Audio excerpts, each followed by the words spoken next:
हाम्रो गौरवशाली देश कहिले पनि उपनिवेश रहेन। तर आज मालघाटबाट दार्चुला जाने क्रममा जयसिंह धामीको अपराधपूर्ण क्रियाकलापबाट उहाँले मृत्युवरण गर्नु परेको छ। यो अपराधका बारेमा नेपाल सरकार बडा घुमाउरो तरिकाले यहाँ त उहाँ आफै जाँदा चुडिएको जस्तो जुन भन्दैछ, यो निमुखो तरिकाले वास्तवमा हामी हाम्रो स्वाभिमान माथि लान सक्दैनौँ। अपराधीहरूलाई कारबाही हुनुपर्ने छ। त्यसबारे मन्त्रीजी के बोल्नुहुन्छ? एक अर्को कुरा चाहेर धनी के पुल के आजै उहाँले शिलान्यास गर्नुभएको हो? यो शिलान्यास विगत सरकारले गरेको हो कि बाटो पनि आजको आज उहाँले बनाउनु हुन्छ कि हिजो बन्नै थियो? यो कुराको पनि माननीय गृहमन्त्रीजीले जवाफ दिनुहुनेछ भन्ने मैले विश्वास लिएको छु। र जहाँसम्म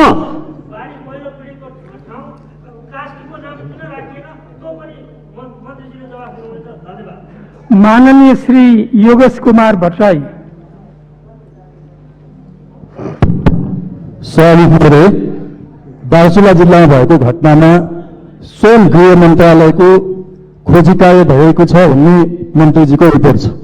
त उहाँले जयसिंह धामीको डेथ बडी भनिसक्नुभयो। के जयसिंह धामीको मृत्यु भइसकेको हो अथवा उहाँको खोजी कार्य गरेको टोलीले अन्तिम रिपोर्ट नदिँदै किन यो घोषणा गरेको छ? म गृहमन्त्रीजीलाई प्रश्न गर्न चाहन्छु।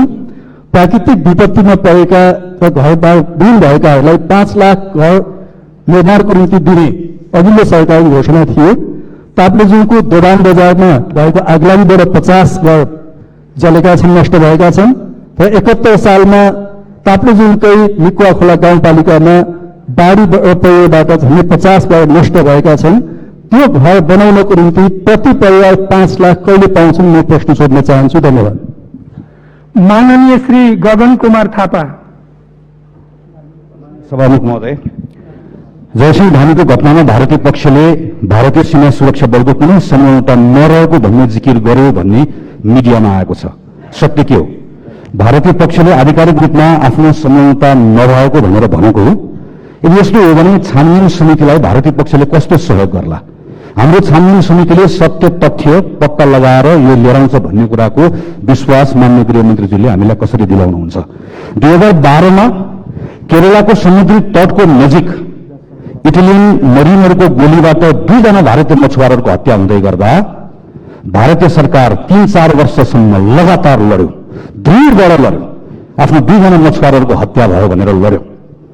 जयसिंह धामीको हत्याको सन्दर्भमा सत्य तथ्य बाहिर आइसके पछाडि उनको अवस्था पत्ता लागिसकेपछि नेपाल सरकारले जसरी भारत इटलीसँग लड्यो त्यसै गरी हाम्रो सरकार भारतसँग त्यसै गरिकन जमेर डटेर लड्छ भन्ने कुराको विश्वास माननीय गृहमन्त्रीजीले हामीलाई कसरी दिलाउनुहुन्छ? धन्यवाद। माननीय श्री शेरबहादुर तामाङ।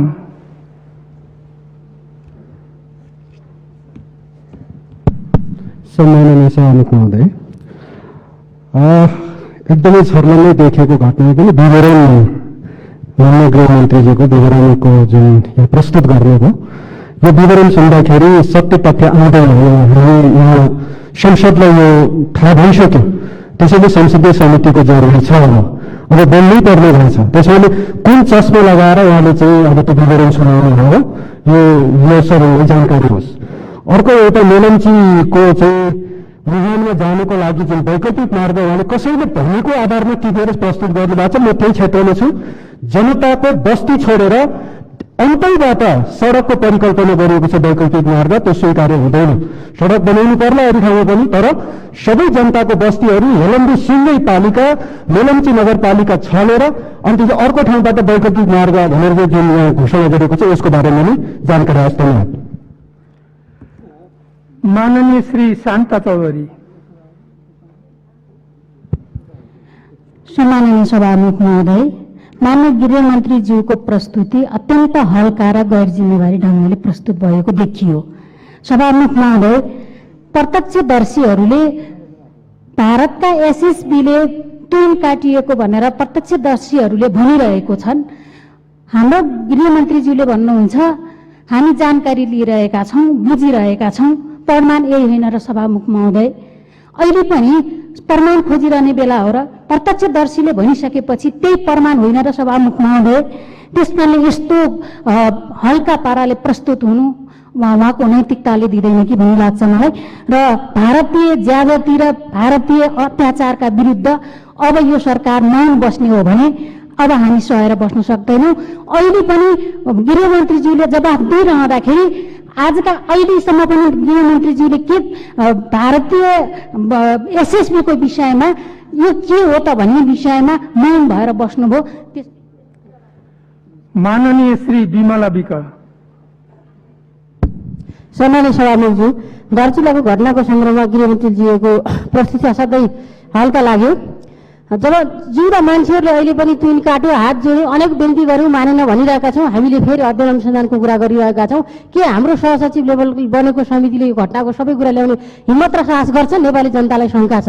माननीय गृहमन्त्रीज्यू र प्रधानमन्त्रीको लेभलबाट भारतसँग केही कुरा संवाद भयो कि भएन नेपाली जनताले सोध्न चाहिरहेका छन्। सहसचिवको नेतृत्वको समितिको सबै कुरा ल्याउँछ भन्ने कुरा जनतालाई विश्वास छैन। गृहमन्त्रीलाई म सोध्न चाहन्छु, 10 दिनसम्म समितिले प्रतिवेदन ल्याउने, फेरि 10 दिन तपाईँहरूले प्रतिवेदन पढ्ने, फेरि अर्को 10 दिनमा केही गर्ने खालको सोचमा हुनुहुन्छ कि के अरू एक्सनमा गइसक्नु भएको छ? मलाई सोध्न मन लागेको छ। अर्को कुरो, विभिन्न ठाउँको बाढी पीडितहरूको तथ्याङ्क भन्नुभयो। गृहमन्त्रीले तथ्याङ्क भन्दा पनि सरकारले के गर्न खोजिरहेको छ, सरकारको प्लान के छ, पूर्व तयारी के छ, यो भन्न सुन्न हामीले चाहिरहेको थियौँ। तथ्याङ्क त हामीले अन्यत्रबाट पनि लिइसकेका छौँ। यति मेरो प्रश्न छ। धन्यवाद। माननीय श्री गणेश सिंह ठगुन्ना। सम्माननीय सभामुख महोदय, माननीय गृहमन्त्रीज्यूले नै आफ्नो मन्तव्यमा भन्नुभयो कि नदीको तुइन तरिसकेका व्यक्तिहरू र तुइन तर्न बाँकी व्यक्तिहरू, त्यो ठाउँमा 15-20 मिटरभन्दा बढी नदीको चौडाइ छैन, त्यो त्यति मात्रै दूरी छ। त्यसकारण प्रत्यक्षदर्शीहरू स्वयंले भइरहेको घटनालाई पनि सरकारले चाहिँ किन कन्जुसाइ गरिरहेको छ, किन त्यसमा आलटाल गरिरहेको छ, गम्भीर प्रश्न छ। र दोस्रो कुरा, यो सरकारले भारत सरकार समक्ष यस घटनाको सन्दर्भमा के कुरा गरेको छ, अहिलेसम्म के यस बारेमा अगाडि बढाएको छ, यो कुरा सदनलाई जानकारी होस्। धन्यवाद। माननीय श्री महेश बस्नेत। सम्माननीय सभामुख महोदय, गृहमन्त्रीले मेरो एउटा प्रश्न छ, एउटा उत्तर छ। उहाँको प्रस्तुति साह्रै हल्का भयो। छानबिन आयोग किन छलाङसँग मात्र गयो, मूलघाट किन गएन, यो कुरा जवाफ उहाँले दिनुपर्छ। भारतीय सरकारसँग उहाँले कतिको स्ट्रङ वार्ता गर्दै हुनुहुन्छ? यस्ता खालका समस्या पटक पटक दोहोरिएको हुनाले कहिले नदोहोरिने ढङ्गले उहाँले के योजना बनाउनु भएको छ? त्यसैगरी बाढी पीडितहरूको निमित्त उहाँले पाल र चाहिँ सामान्य क्षतिपूर्तिको घोषणा गर्नुभयो, त्यतिले बाढी पीडितहरूलाई चित्त बुझ्छ कि बुझ्दैन? र उहाँले उठाउनु भएको एउटा प्रश्न चाहिँ ट्विनको अन्त्य गरेर झोलिङ पुल बन्ने प्रक्रियामा अघिल्लो सरकारले ध्यान दिएन भन्ने आशय लाइन गरी बोल्नु भएको हुनाले म स्पष्ट भन्न चाहन्छु, 142 वटा झोलिङे पुलहरू ट्विनलाई स्थापित गरेर 3 वर्षमा बनेका छन् र त्यो मध्ये 130 वटा बने। 3टा सिमानाका कारणले समस्या भएका कारणले 3टा पुल बन्न बाँकी छ र 9 वटा पुलहरू चाहिँ ठेकेदारले ढिला गरेको र पेन्डेमिक भएको कारणले नबनेका हुन्। यो मुलुक ट्विन मुक्त भइसकेको छ। यदि बनेको छैन भने ठेकेदार र पेन्डेमिकको अवस्थाले मात्रै बन्न बाँकी छ। यति कुरा म गृहमन्त्रीलाई जानकारी दिन चाहन्छु। माननीय श्री देवेन्द्र राज कणेल। महोदय, सम्माननीय सभामुख महोदय, गृहमन्त्रीजीले जुन जवाब दिनुभयो त्यसमा मेरो एउटा प्रश्न छ। जयसिंह धामीको सन्दर्भमा पीडित पक्ष नेपाल र पीडक दिने भारतीय पक्ष र नेपाल पक्षतिर नेपाली सुरक्षा निकायहरू डीआईजीको नेतृत्वमा या प्रशासनिक इकाइहरू खोज तलास गरिराखेका छन्। अर्कोतिर भारतीय पक्षमा चाहिँ एनडीआरएफ भनेपछि भारतीय पक्षहरूले आफ्नो पक्षमा खोज तलास गरिराखेका छन्। के पीडकले हामी दोषी हो भनेर उनले सही जस्टिस देला? एउटा प्रश्न थियो। अर्को, सीमामा विवाद हुँदाखेरि दुवै पक्षको संयुक्त कमिटी बनाएर खोज तलास गरिन्छ, छानबिन गरिन्छ, अनुसन्धान गरिन्छ।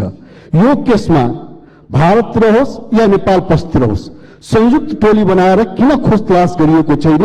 त्यसको कारण के हो? त्यसको जवाब चाहिए। माननीय श्री दिलेन्द्र प्रसाद बडू। सम्माननीय सभामुख महोदय, माननीय गृहमन्त्रीले दार्चुला ट्विन घटनाको सन्दर्भमा तत्काल छानबिन समिति घटनास्थलमा गएको जानकारी दिनुभयो। यो तदर्थलाई धन्यवाद दिन्छु। तर त्यहाँ पुगेर वास्तवमा छानबिनकै क्रममा पनि भारतीय पक्षसितको अहिलेसम्म सम्बन्ध राख्नुपर्ने आवश्यकता भयो कि भएन। छानबिनमा दुवैतिरको प्रत्यक्षदर्शीहरू र दुवैतिरको छानबिनको प्रक्रियालाई अगाडि लैजानुपर्ने अवस्था देखिन्छ। ट्रेन तरिसकेका र तर्न बाँकी रहेका प्रत्यक्षदर्शी हुन्, उनीहरूको सम्पर्क भयो कि भएन र उनीहरूको सम्पर्क गराउने प्रक्रिया कहाँ पुगेको छ। त्यसो हुँदा यसको सत्य तथ्य बाहिर ल्याउन सहयोग पुग्छ भन्ने मलाई लागिरहेको छ र यसको हामीले कुनै किसिमको पक्ष विपक्ष होइन, सत्य के हो भन्ने खोज्ने कुरामा हामी सबै पक्ष केन्द्रित हुनुपर्छ, सहयोगी बन्नुपर्छ भन्ने पनि म आग्रह गर्न चाहन्छु। हस्, धन्यवाद। माननीय श्री पुष्पा भूषाल गौतम।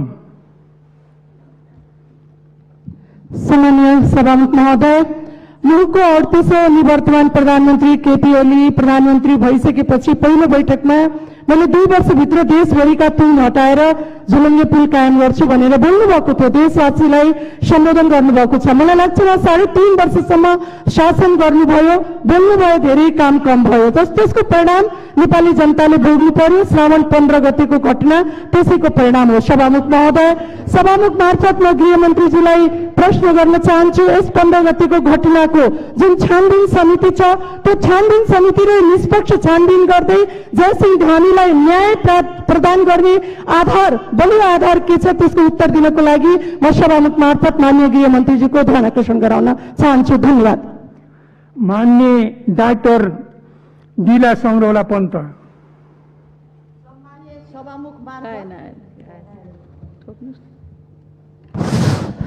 सम्मान्य सभामुख मार्फत गृहमन्त्रीजीलाई प्रश्न राख्न चाहन्छु। महाकाली नदी तुइनबाट तर्दै गर्दा जयसिंह धामीले को तुइन काटिएपछि नदीमा बेपत्ता भए।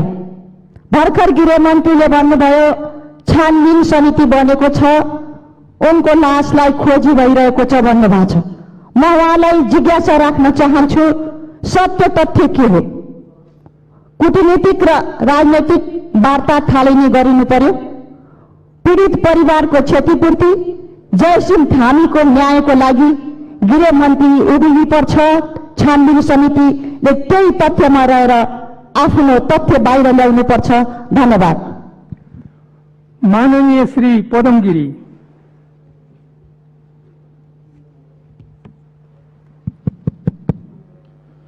सम्माननीय सभामुख महोदय, महाकाली नदीमा भारतीय एसएसबी को ज्यादतीको कारण जयसिंह धामीको दुःखद निधन भएको हामी सबैले अनुमान गर्न सक्छौं।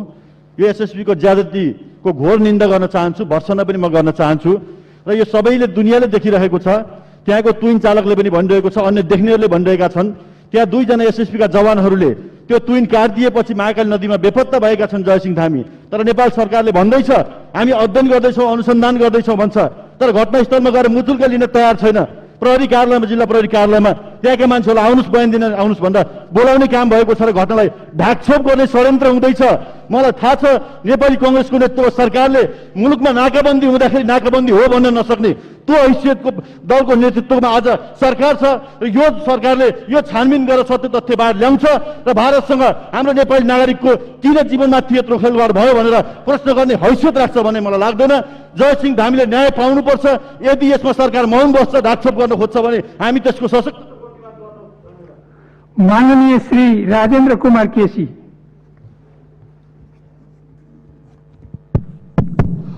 सम्मानीय सभामुख महोदय, पूर्व प्रधानमन्त्री केपी ओलीजीले नेपालमा 2 वर्षभित्र तुइन विस्थापित हुन्छ भनेर 2072 सालमा पहिलो प्रधानमन्त्री हुँदा उद्घोष गर्नुभयो। फेरि 2074 सालमा मैले प्रश्न उत्तर दिँदै गर्दा अब तुइन हेर्न म्युजियममा जानु भनेर पनि उहाँले चाहिँ मेरो प्रश्नको उत्तर दिनुभयो। मलाई लाग्छ यो उद्घोष र कार्यान्वयनको तारतम्यमा स्वयं प्रधानमन्त्रीज्यू नै, पूर्व प्रधानमन्त्रीज्यू नै जिम्मेवारी हुनुहुन्छ कि जस्तो पनि लाग्छ। म गृहमन्त्रीज्यूलाई प्रश्न गर्न चाहन्छु, अझै कतिवटा तुइन नेपालको महाकाली नदी लगायतका अन्य नदीहरूमा छन्, त्यसको जानकारी पाऊ भनी म प्रश्न गर्न चाहन्छु। धन्यवाद। माननीय श्री यशोदा गुरुङ सुवेदी।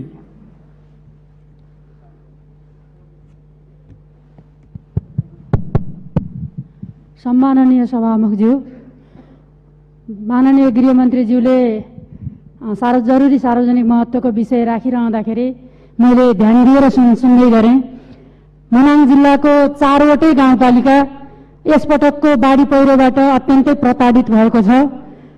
त्यहाँको निश्चित रूपमा हो, त्यहाँ जनताको मानवीय क्षति भएको छैन, तर धनको क्षति, अरबौँको क्षति भएको छ। सरकारसँग रेकर्ड छ कि छैन, कति घर क्षति भएको छ, कति सरकारी सम्पत्ति क्षति भएको छ र कति सार्वजनिक सम्पत्ति क्षति भएको छ र कति व्यक्तिगत सम्पत्ति क्षति भएको छ, यो गृह मन्त्रालयसँग रेकर्ड छ कि छैन, हामीले किन सुन्न पाएनन्, म यो जानकारी राख्न चाहन्छु। धन्यवाद। माननीय श्री प्रेम सुवाल। सभामुख महोदय मार्फत गृहमन्त्रीजीसँग जिज्ञासा राख्न चाहन्छु। भारतीय प्रशासनले नेपालको प्रशासनलाई पठाएको पत्रमा त्यहाँ एसएसबी गस्तीमा गएको स्वीकार गरिएको छ। प्रत्यक्षदर्शी कल्याण सिंह र विक्रम रङकलीका अनुसार जयसिंह धामी तरिरहेको ट्रेन भारतीय एसएसबीले काटेको हो। यस्तो स्पष्ट विषयको छानबिन समिति गठन गरी घटनालाई मठर बनाउने परम्परा यो सरकारले किन अवलम्बन गरेको होला?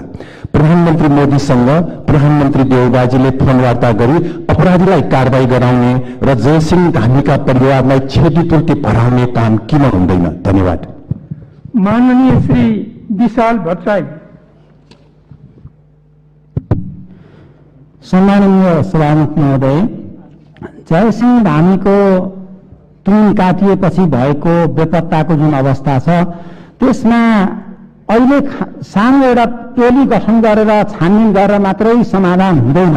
यसको दीर्घकालीन समाधानका लागि छिमेकीले हामीमाथि गर्दै आएको हेपा प्रवृत्तिको अन्त्य गर्नका लागि उच्च स्तरकै पहल आवश्यक छ र हामीले संसदीय समितिको छानबिनको माग गरिरहेका छौँ। त्यसबारेमा गृहमन्त्रीजीको भनाइ के छ? दोस्रो कुरा, यहाँ केही मान्छेहरूले भन्नुभयो केपी शर्मा ओलीले गफ गर्नुभयो भनेर। जिन्दगीभरि गफ गर्न मात्रै जानेका र नेतृत्वको विरोध गरेर मात्रै स्थापित हुन खोज्नेहरूले 2072 सालमा केपी ओली प्रधानमन्त्री हुँदाखेरि जम्मा 171वटा पुलहरू सर्वे भएका थिए तुहिन स्थापित गर्न। 142वटा बनिसके, 5वटा सीमा नदीको कारणले गर्दा महाकालीमा स्थगित भएको थियो। दोस्रो पल्टमा प्रधानमन्त्री हुँदाखेरि भारतीय पक्षसँग कुराकानी गरेर अहिले निर्माणाधीन अवस्थामा छन् र यही नामघाटको पुल। माननीय सदस्यहरू, अब म माननीय गृहमन्त्रीलाई उक्त प्रश्नहरूको सम्बन्धमा जवाफ दिन अनुमति दिन्छु।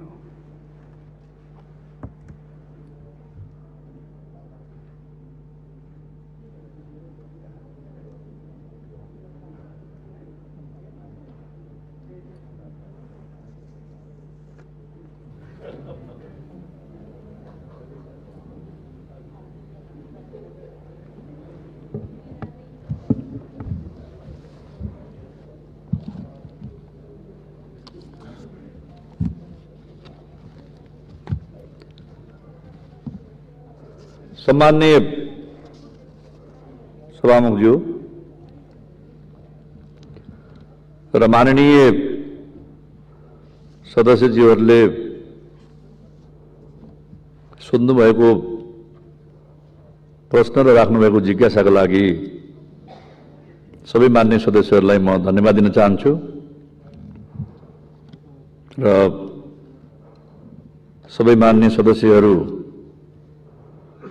मुलुकको अहिलेको अवस्था, नेपाली नागरिकहरूको जीवनको रक्षा, विपदको व्यवस्थापनमा ज्यादै गम्भीर र संवेदनशील हुनुहुन्छ, त्यसका लागि म धन्यवाद दिन चाहन्छु।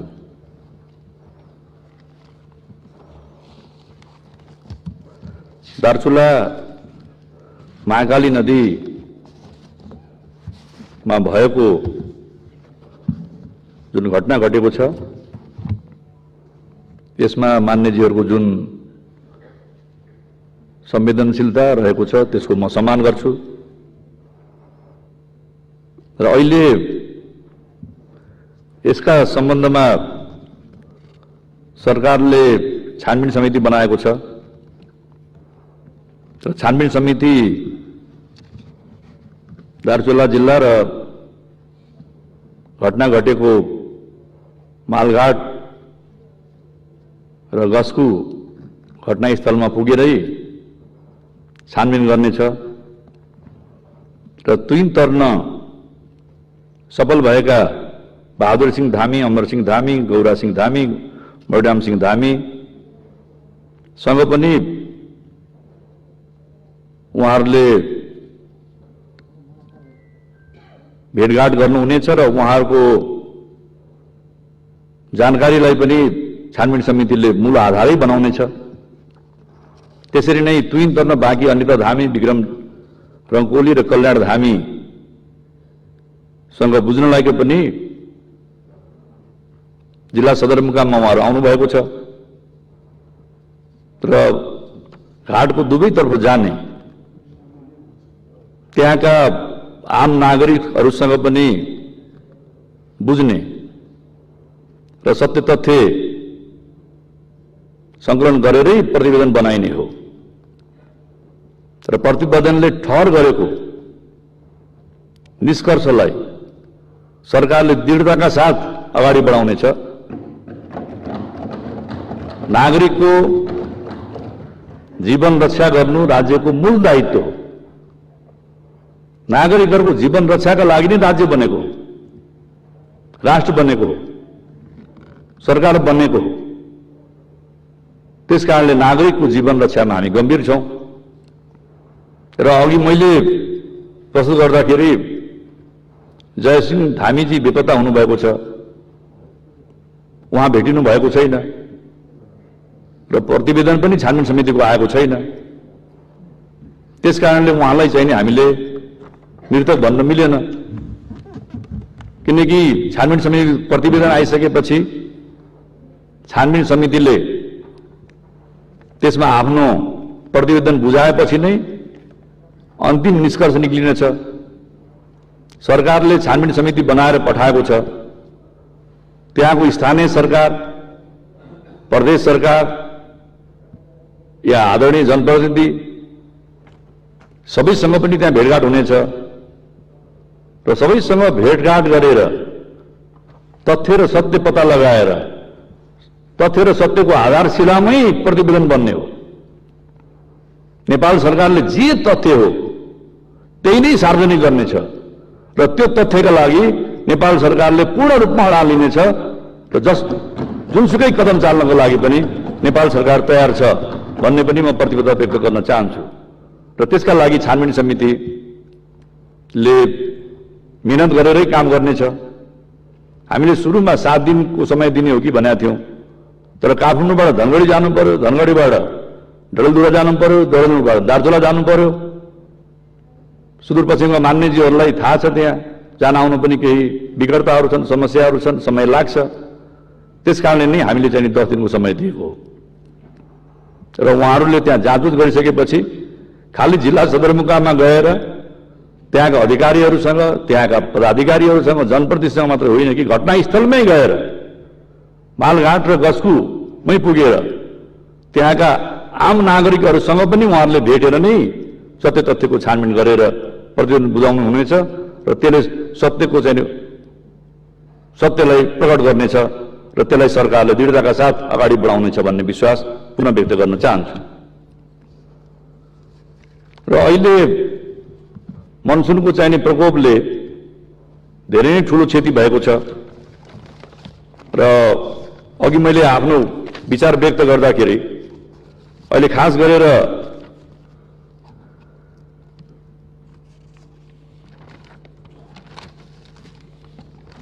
बाटोको लागि वैकल्पिक बाटो चाहिँ नि मैले भन्न खोजेको होइन, तत्कालका लागि उद्धार र राहतका लागि यो बाटो खोल्ने बारेमा मैले कुरा गरेको हो र त्यसका लागि बाटो निर्माण गर्ने, बाटोको डिपिआर बनाउने काम सडक विभागको हो र तर अहिले हामीले चाहिँ नि सिन्धुपाल्चोकको मेलम्ची बजारको जुन मूल बाटो हो त्यो धेरै नै अवरुद्ध भएको कारणले अर्को सहायक रोडलाई पनि हामीले खोलेर कम्तीमा पनि मेलम्चीको पूर्व सम्बन्ध पनि हामीले एक्सेस गराइदिने, त्यहाँ चाहिँ नि खाद्यान्न र विभिन्न आपूर्तिहरूको लागि चाहिँ नि हामीले त्यो बाटो सुन्दरी जलको बाटो चाहिँ नि हामीले मर्मत सम्भार गरेर त्यसलाई चालु अवस्थामा लाने भनेको हो। त्यसलाई वैकल्पिक बाटोको रूपमा चाहिँ नि हामीले अगाडि बढाउन खोजिया होइन र जुन मूल बाटो हो त्यसैलाई नै चाहिँ नि हामीले पुनर्निर्माण गर्ने हो, बनाउने हो, त्यसमा चाहिँ नि सरकार प्रतिबद्ध रहेको छ भन्ने पनि म आग्रह गर्न चाहन्छु। अब यो विपदको व्यवस्थापन गर्ने क्रममा उद्धार, राहत र पुनर्स्थापना राज्यको चाहिने मूल दायित्व हो। त्यसका लागि हामी प्रतिबद्ध छौँ। सुरुमा चाहिँ नि उद्धार गर्ने, राहत वितरण गर्ने, टेन्ट र त्रिपाल बसाउने, किनकि घरमा भत्किसकेपछि बस्न नसक्ने मान्छेलाई त हामीले पाल बनाउनै पर्यो, त्रिपाल चाहिँ लानै पर्यो। तर घर तत्काल अस्थायी घर निर्माणका लागि सरकारले तत्कालै 50,000 रुपियाँ दिन्छ, जसको घर चाहिँ नि बाढी पहिरोमा बगेको छ या आगजनीबाट चाहिँ नष्ट भएको छ।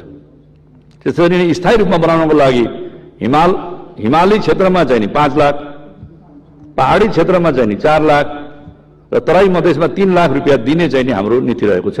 किनकि हिमाली क्षेत्रमा निर्माण सामग्री व्यवस्थापन गर्न, खरिद गर्न महँगो हुने भएको कारणले यो 5 लाख रुपियाँ राखिएको हो र त्यसका लागि हामीले नेपाल सरकारले फन्ड पनि क्रिएट गरेको छ र त्यसका लागि भत्किएको कुराको प्रमाण आइसकेपछि तत्कालै चाहिँ नि हामीले रकम दिने हाम्रो प्रतिबद्धता रहेको छ, त्यो म आग्रह गर्न चाहे। अब महाकाली नदीमा अब यो तुइन, झोलुङ्गे पुल र पुल, त्यो हामी सबैको साझा कमिटमेन्ट छ कि छिटोभन्दा छिटो चाहिँ नि त्यहाँका नागरिकहरूलाई सुविस्ता दिन सकियोस्, यातायातको पहुँचमा पुर्याउन सकियोस्। र अहिले मान्यजहरूले सोध्नुभयो त्यहाँ अझै कतिवटा तुइन छ, अझै पनि 4वटा झोलुङ्गे पुल त्यहाँ निर्माणाधीन अवस्थामा छ। तर यसको शिलान्यास गरेको चाहिँ नि 3 वर्ष भइसक्यो। हामी सबैको चाहना थियो, त्यहाँका आम नागरिकको चाहना थियो, जनप्रतिनिधिको चाहना थियो, सरकारको पनि चाहना थियो 1 वर्षभित्रै झोलुङ्गे पुल बनोस् र सबै तुइनहरू विस्थापित हुन्, सबैको चाहिँ नि चाहना र प्रतिबद्धता थियो। तर अब विभिन्न कारणले ती निर्माण सम्पन्न हुन सकेका छैनन्। कुनै झोलुङ्गे पुलको 30% बनिएको छ, कसैको 70% बनिएको छ। त्यसको अवस्था बडो जटिल पनि छ, चुनौतीपूर्ण पनि छ। त्यसकारणले अहिले चाहिँ नि चाँडोभन्दा चाँडो बनोस् भन्ने नै चाहिँ नि हाम्रो प्रतिबद्धता रहेको छ। र माननीय सदस्यज्यूले मनाङ जिल्लाको विपदको बारेमा केही कुराहरूको जिज्ञासा राख्नु भएको छ। त्यहाँ एउटा सडक, बेली ब्रिज 1, समुदाय भवन 1, झोलुङ्गे पुल 8वटा, पक्की पुल 2वटा, मोटरी पुल, काठे पुल 6वटा, सरकारी कार्यालय 6वटा, स्कुल 1वटा, ब्याङ्क 2वटा, 4वटा पालिकाहरूमा 40 घर पूर्ण क्षति भएको छ। 287 घर जोखिममा छन्, 150 घर विस्थापित छन्।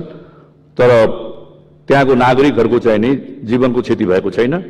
र अहिले हामीले मनाङको लमजुङको बेसी सहरबाट मनाङको सदरमुकाम चामे जाने सडक पूर्णतः अवरुद्ध भएको कारणले हेलिकप्टरबाट त्यहाँ चाहिँ नि खाद्य सामग्री र औषधि सामग्रीहरू हामीले पुर्याइरहेका छौँ र छिटोभन्दा छिटो त्यहाँको अवरुद्ध सडकलाई खोल्नको लागि पनि हामी प्रयत्नशील छौँ।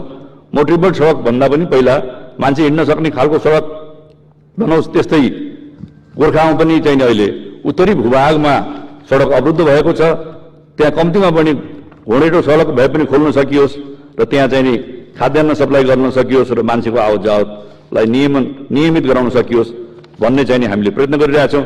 त्यस्तै कास्की र ताप्लेजुङ लगायत देशका यो मनसुनबाट प्रभावित क्षेत्रहरू, जिल्लाहरूमा त्यहाँ उद्धार गर्ने, राहत पुर्याउने र निर्माणलाई पूर्णता गर्ने र मर्मत सम्भार गर्ने र आवत जावतलाई चाहिँ नि सुचारू गर्ने र विस्थापित भएका घर परिवारहरूलाई उनीहरूलाई समुचित बसोबासको व्यवस्था गर्ने क्रममा सरकार दृढतापूर्वकै लागेको छ भन्ने पनि म विश्वास व्यक्त गर्न चाहन्छु। त्यस्तै ताप्लेजुङ लगायत कतिपय जिल्लामा जहाँ चाहिँ नि आगोले घरहरू नष्ट भएका छन् त्यहाँ पनि हामीले चाहिँ नि पुनर्निर्माणका लागि सरकारले चाहिँ नि रकम दिनेछ भन्ने विश्वास व्यक्त गर्दै आफ्नो भनाइ टुङ्ग्याउँछु। सबै मान्यज्यूहरूलाई धन्यवाद।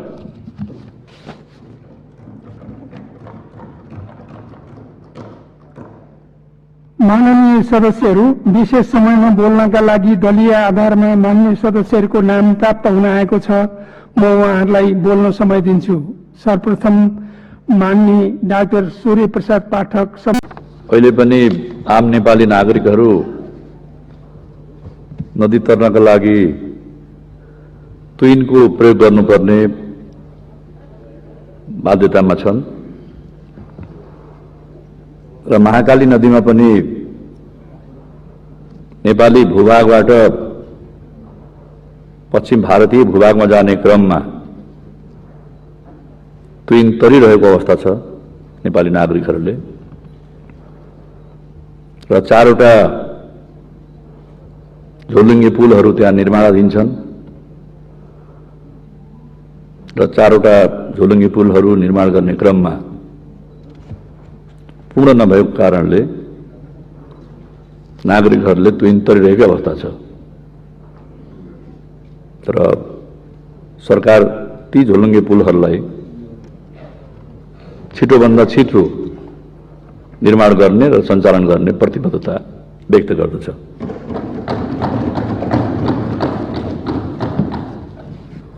मिति 2078 श्रावण 15 गते बिहान ब्यास गाउँपालिका वडा नम्बर 2 खाङदाङ माल बस्ने जयसिंह धामी सहितका व्यक्तिहरू ब्यास गाउँपालिका वडा नम्बर 2 मालघाटबाट भारतको गस्कु हुँदै सदरमुकाम खलङ्गा आउन ब्यास गाउँपालिका वडा नम्बर 2 बस्ने वर्ष 33 को निज जयसिंह धामी महाकाली नदीको तुइन तर्ने क्रममा नदीमा खसी बेपत्ता भएको भनी नरेन्द्र सिंह धामी समेत 3 जनाले जिल्ला प्रशासन कार्यालय दार्चुलामा निवेदन दिएका छन्। त्यहाँ मालघाटबाट दार्चुला जान नै उहाँहरू हिँड्नु भएको थियो। मालघाटबाट दार्चुला सदरमुकाम पुग्नको लागि झन्नै दिनभरि नै हिँड्नुपर्ने छ तर पारी त्यहाँ तुइन तरेर गइसकेपछि गस्कुमा उहाँहरूले गएपछि सवारी साधन पाउनुहुन्छ र ती सवारी साधन चढेपछि उहाँहरू चाहिँ नि धारचुला हुँदै भारतको धारचुला पुगेर धारचुलाबाट पुल तरेर दार्चुला पुग्दाखेरि झन्नै 1.5 घण्टामा पुग्न सकिन्छ। त्यसकारणले त्यो मालघाटबाट सदरमुकाम खलङ्गासम्म पुर्याउनका लागि बाटो छिटोभन्दा छिटो निर्माणका लागि पनि सरकार प्रतिबद्ध रहेको छ भन्ने पनि म विश्वास दिलाउन चाहन्छु। सोही दिन गृह मन्त्रालयको निर्देशनमा जिल्ला प्रशासन कार्यालय दार्चुलाबाट उक्त घटनाको सम्बन्धमा वास्तविक सत्य छानबिन गर्न सशस्त्र प्रहरी बल नेपाल गण नम्बर 44 बाट सशस्त्र प्रहरी नायब निरीक्षक ब्रिजसिंह धामी, जिल्ला प्रहरी कार्यालय दार्चुलाबाट प्रहरी निरीक्षक नरेन्द्र बहादुर चन्द, राष्ट्रिय अनुसन्धान जिल्ला कार्यालयका विक्रम सिंह ढाड सहित 3 जनाको टोली स्थलगत छानबिनको लागि घटनास्थल खटिएको थियो। जिल्ला प्रशासन कार्यालय दार्चुलाले भारतको पिथौरागढ स्थित जिल्लाधिकारीलाई उक्त घटनाको सम्बन्धमा ध्यान गराउँदै पत्रचार गरेको छ। निज जयसिंह धामी भन्दा अगाडि उक्त स्थानको तुइन तरी भारततर्फ पुगेका बहादुर सिंह धामी, अमर सिंह धामी, गौरा सिंह धामी र मरिराम सिंह धामीसँग जानकारी लिने काम भइरहेको छ। उहाँहरूसँग नै जयसिंह धामी पनि त्यही टोलीमै चाहिँ हुनुहुन्थ्यो र उहाँहरू पारी तरिसक्नु भएको थियो। जयसिंह धामी चाहिँ तर्ने क्रममा हुनुहुन्थ्यो। तुइन तर्न बाँकी अनिता धामी, विक्रम धामी, रङ्कोली र कल्याण धामीलाई बुझ्नको लागि जिल्ला सदरमुकाम बोलाई जानकारी लिने काम भइरहेको छ। उक्त विषयमा जिल्ला प्रशासन कार्यालय दार्चुलामा सर्वदलीय बैठक भएको छ। उक्त घटनाको सम्बन्धमा खोज तलास गर्न जिल्ला प्रहरी कार्यालय दार्चुला मातहत रहेका प्रहरी चौकी लालीदेखि दुम्लिङसँग 9 वटा प्रहरी इकाई तथा सशस्त्र प्रहरी बल नेपाल सीमा सुरक्षाका 5 वटा बेसबाट खोज तलासको काम भइरहेको छ। जयसिंह धामीजी भेटिनु भएको छैन र उहाँको चाहिँ नि डेड बडी पनि भेटिएको छैन र खोजी काम जारी छ। सो क्रममा सीमावर्ती जिल्ला बैतडी र कञ्चनपुर जिल्लासँग समेत खोज तलासको लागि स्थानीय तहबाट समन्वय गर्ने काम भइरहेको छ। भारततर्फ महाकाली नदीको पूर्वी किनारामा नेपाली सुरक्षाकर्मीहरूले खोजिरहेका छन्। पश्चिमी किनारामा national disaster response force NDRF र एसएसबी का सुरक्षाकर्मीहरू पनि खोजी कार्य भइरहेको छ। मिति 2078 श्रावण 17 गते गृहमन्त्री स्तरीय निर्णयबाट मन्त्रालयका सहसचिव श्री जनार्दन गौतमको संयोजकत्वमा नेपाल प्रहरीका प्रहरी नायब महानिरीक्षक पुरुषोत्तम कणेल, सशस्त्र प्रहरी बल नेपालका सशस्त्र प्रहरी वरिष्ठ उपरीक्षक सुरेश कुमार श्रेष्ठ, राष्ट्रिय अनुसन्धान विभागका अनुसन्धान निर्देशक हुतराज थापा, जिल्ला प्रशासन कार्यालय दार्चुलाका सहायक प्रमुख जिल्ला अधिकारी ज्योत्सना भट्ट जोशी समेत 5 जना रहने गरी स्थलगत रूपमा सत्य छानबिनको लागि 10 दिनभित्र प्रतिवेदन पेश गर्न छानबिन समिति गठन गरी घटनास्थलतर्फ पठाउने कार्य भएको छ। मन्त्रालयबाट गठित छानबिन टोली मिति 2078 श्रावण 18 गते राति डलधुरा बास बसी दार्चुलाको खलङ्गाका लागि आज उहाँहरू प्रस्थान गरिसक्नु भएको छ।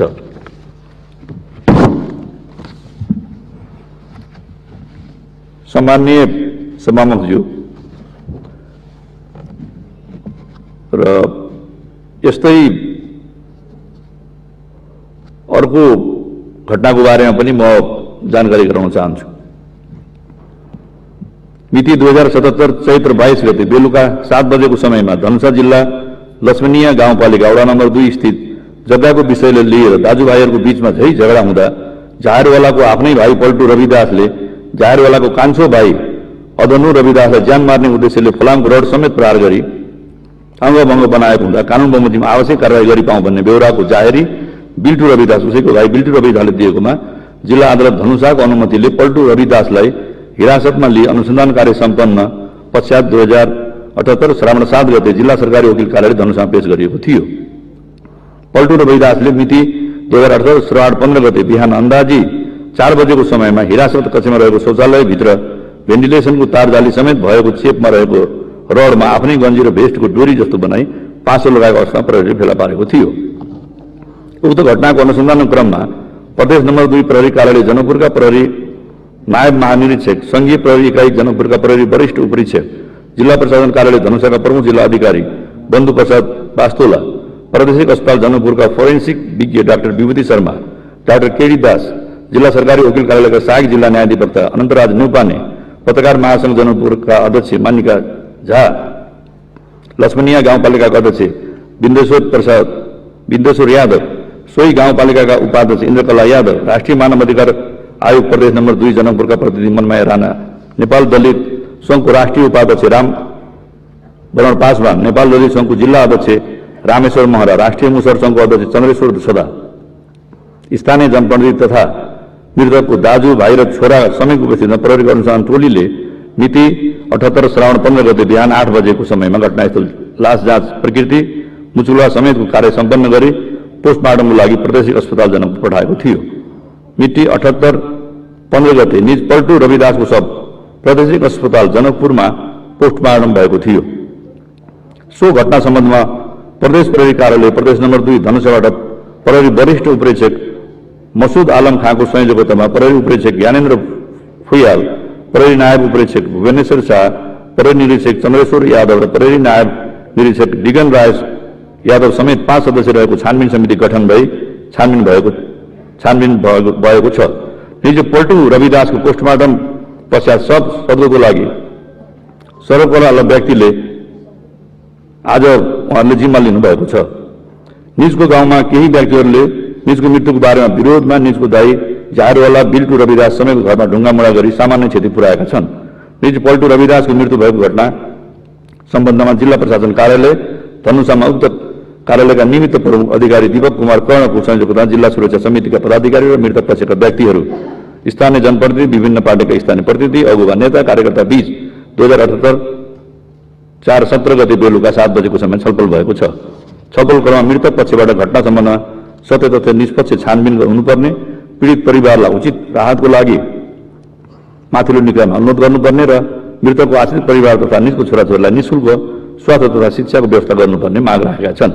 उक्त विषयलाई लिएर दलित जनमत संघको केन्द्रीय अध्यक्ष रघुवीर दासको नेतृत्वमा र्याली निकाली दोषीलाई कारवाही गरेर पीडितलाई क्षतिपूर्ति व्यवस्था गरेर भन्ने माग सहित मुख्यमन्त्री तथा मन्त्री परिषदको कार्यालय, मानव अधिकार आयोग र जिल्ला प्रहरी कार्यालय धनुषामा ज्ञापन पत्र बुझाएका छन्।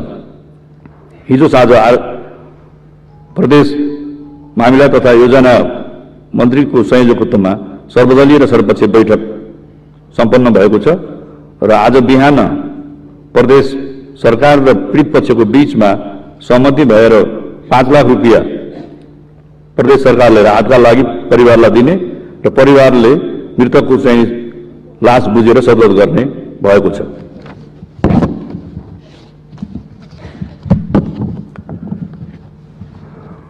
सम्माननीय सभामुखज्यूले मलाई सार्वजनिक विषयमा बोल्नको लागि समय दिनुभएको छ, त्यसको लागि म विशेष धन्यवाद दिन चाहन्छु। र यस वर्षको मनसुनजन्य घटना क्षतिको विवरण साथै नेपाल सरकारबाट विपद व्यवस्थापन सम्बन्धमा भएका क्रियाकलापहरू संक्षेपमा सभा समक्ष प्रस्तुत गर्ने अनुमति चाहन्छु। यस वर्षको मनसुन सुरु भए यता मिति 2078-2031 देखि आजका मितिसम्म देशका विभिन्न जिल्लाहरूमा 619 मनसुनजन्य विपद घटनाहरू घटेका छन्। उल्लेखित घटनाहरूबाट सिन्धुपाल्चोक, डोटी लगायतका 56 जिल्लामा 67 जनाको मृत्यु र 40 जना बेपत्ता र 21 जना घाइते भएका छन्।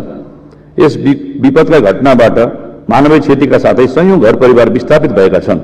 देशभर हालसम्म 690 वटा निजी घर पूर्ण रूपमा क्षति र 162 वटा घरहरूमा आंशिक क्षति भएको छ।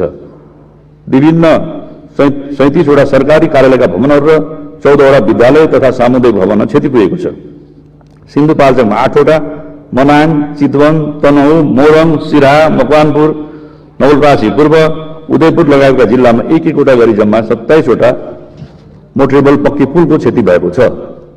त्यसै गरी सिन्धुपाल्चोक लगायत विभिन्न जिल्लाहरूमा 7 वटा मोटरेबल काठे पुल र 27 वटा झोलुङ्गे पुलमा क्षति भएको छ। सिन्धुपाल्चोकको मेलम्ची खानेपानी आयोजनाको हेड वर्कसम्म जाने पहुँच मार्ग र पुलहरूमा क्षति भएको साथै देशभरका साना ठूला गरी 43 वटा खानेपानी आयोजनमा क्षति पुगेको छ। देशभरका 25 वटा निर्माणाधीन तथा सञ्चालन रहेका जल विद्युत आयोजनाहरूमा आंशिक क्षति पुगेको छ।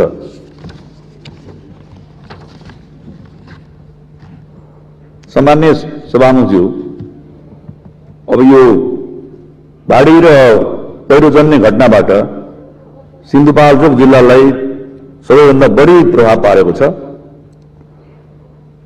यस वर्षको मनसुनजन्य विपदबाट पटक पटक मानवीय तथा भौतिक क्षति बेहोरेको सिन्धुपाल्चोक जिल्लामा भएको क्षति, खोज तथा उद्धार तथा राहतको अवस्था बारे म केही कुरा राख्न चाहन्छु। यस विपदका घटनाबाट मानवीय क्षतिका कारण सयौं घर परिवार विस्थापित भएका छन्। देशभर हालसम्म 690 वटा निजी घर र पूर्ण रूपमा क्षति भएका छन् भने 162 वटा घरमा आंशिक क्षति भएको छ। विभिन्न 27 वटा सरकारी कार्यालय भवनमा क्षतिग्रस्त भएका छन्। सिन्धुपाल्चोकमा जिल्लामा मात्र यस वर्षको मनसुनजन्य विपदबाट 5 जना व्यक्तिको मृत्यु भएको छ। हालसम्म 20 जना बेपत्ता र घाइते भएका छन् भने 446 वटा घरहरू पूर्ण क्षति भएको छ। अन्य भौतिक संरचनातर्फ सिन्धुपाल्चोक जिल्लामा मात्र पक्की पुल 8 वटा, झोलुङ्गे पुल 15 वटा, माछा फर्म 10 वटा, अन्य सरकारी भवन 32 वटा, फर्निचर उद्योग 1 वटामा क्षति भएको छ। हालसम्म 123 जनालाई सकुशल उद्धार गरिएको छ। घाइतेहरूमध्ये 4 जना डिस्चार्ज भइसकेका छन्। 2 जना घाइतेको BNB अस्पतालमा उपचार भइरहेको छ। संघ, प्रदेश र स्थानीय सरकार विभिन्न संघ संस्थाबाट समन्वयात्मक तहले राहत उपलब्ध गराइरहेको छ। 5 पोखरी, हेलम्बु, भोटेकोशी र मेलम्चीका विभिन्न स्थानमा गरी 525 विस्थापित घर परिवारलाई सुरक्षित स्थानमा सारिएको छ। उक्त क्षेत्रमा 627 घर जोखिममा रहेका छन्।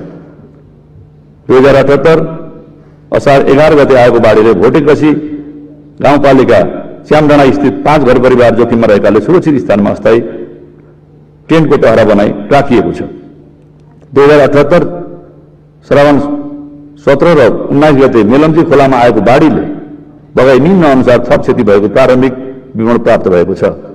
47 पक्की र 65 कच्ची घर गरी 112 घरमा पूर्ण क्षति भएको छ। हेलम्बु गाउँपालिका 7 मा रहेको 1 पक्की पुल बगाएको छ। 1 वटा पक्की पुल खोलामा आएको बाढीले छोपिएको छ। हेलम्बु गाउँपालिका 4 मा रहेको 1 वटा झोलुङ्गे पुल बगाएको छ। 1 वटा सामुदायिक भवन क्षति भएको छ। हेलम्बु गाउँपालिकाको मेलम्ची खोला इन्द्रवती नदीमा आएको बाढीको कारण चनौटो बजारको रातो पुल बगाएको छ। बेली ब्रिजमा हिउँ पहिरो गएर ग्याल्तम बजारमा पानी पसेको छ। मेलम्ची आयोजनामा क्षति पुर्याएको छ। क्युल बजारमा समेत क्षति पुर्याएको छ।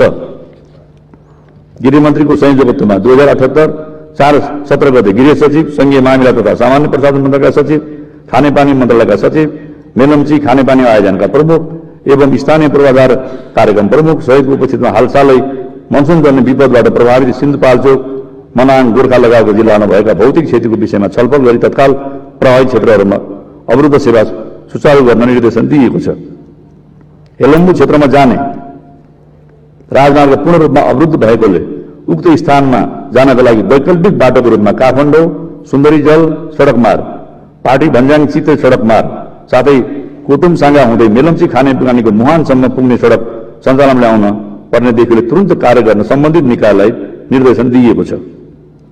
मनसुनजन्य विपदबाट अति प्रभावित सिन्धुपाल्चोक जिल्लाको मेलम्ची तथा हेलम्बु क्षेत्रमा राष्ट्रिय विपद जोखिम न्यूनीकरण तथा व्यवस्थापन प्राधिकरण, खानेपानी मन्त्रालय, खानी तथा भूभोग विभागका प्राविधिक विज्ञ टोली खटाई स्थलगत प्राविधिक प्रतिवेदन तयार गरी तत्काल जोखिम न्यूनीकरणका उपायहरू अवलम्बन गरी दीर्घकालीन तवरले समस्या समाधानका लागि आवश्यक कदम चाल्न निर्देशन दिए अनुसार प्राविधिक टोलीले घटनास्थल अध्ययन गरिरहेको छ।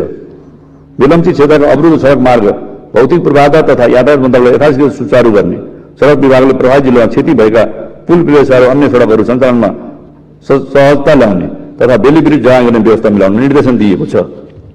सिन्धुपाल्चोक जिल्लाको मेलम्ची तथा हेलम्बु क्षेत्रमा बसोबास गर्ने मनसुनजन्य विपदबाट प्रभावित घर परिवारको लागि 2078 4 सत्र गते टेन्ट 250 थान, त्रिपाल 200 थान, आज मात्र थप टेन्ट 250 थान, त्रिपाल 200 थान उपलब्ध गराइएको छ। हालसम्म यस वर्षको मनसुनजन्य विपदबाट प्रभावित घर परिवारका लागि सिन्धुपाल्चोक जिल्लामा मात्र टेन्ट 1010 थान, त्रिपाल 1415 थान, स्लिपिङ ब्याग 165 थान, ब्ल्याङ्केट 45 थान, जेनेरेटर 2 थान, याबिन तार 500 थान सामग्री पठाइएको छ।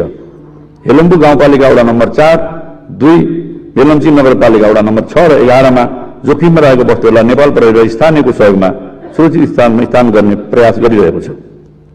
मेलम्ची नगरपालिका वडा नम्बर 6 तालामराङ पानीको बहाव बढेको कारण जोखिममा रहेकाले हालको स्थानभन्दा 500 मिटर माथि तेस्रै माविको भवन स्थापना गरिएको छ। सिन्धुपाल्चोकको विभिन्न क्षेत्रमा नियमित तवरले भइरहेको बाढी र पहिरोको घटनाले थप जोखिम सिर्जना गरेकाले उक्त क्षेत्रमा पुनर्निर्माण तथा पुनर्स्थापना सम्बन्धी कार्यमा अवरोध भएको हुनाले बाढी र पहिरोको मूल कारण दीर्घकालीन समस्या समाधान गर्ने गरी जोखिम आकलन लेखाजोखा गर्ने गरी खानी तथा भूभोग विभागको प्राविधिक टोली विशेषज्ञ टोलीले स्थलगत अध्ययन गरिरहेको छ।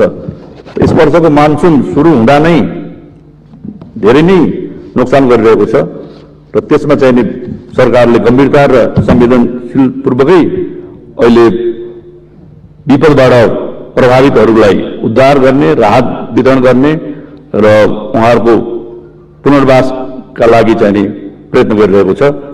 यति भन्दै आफ्नो भनाइ टुङ्ग्याउँछु। धन्यवाद।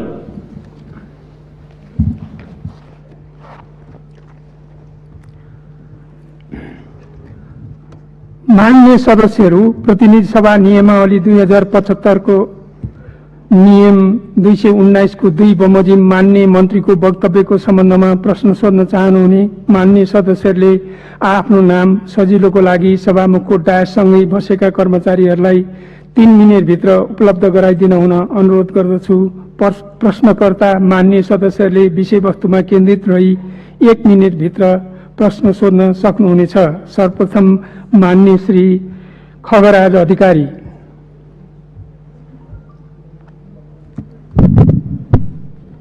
सम्माननीय सभामुख महोदय,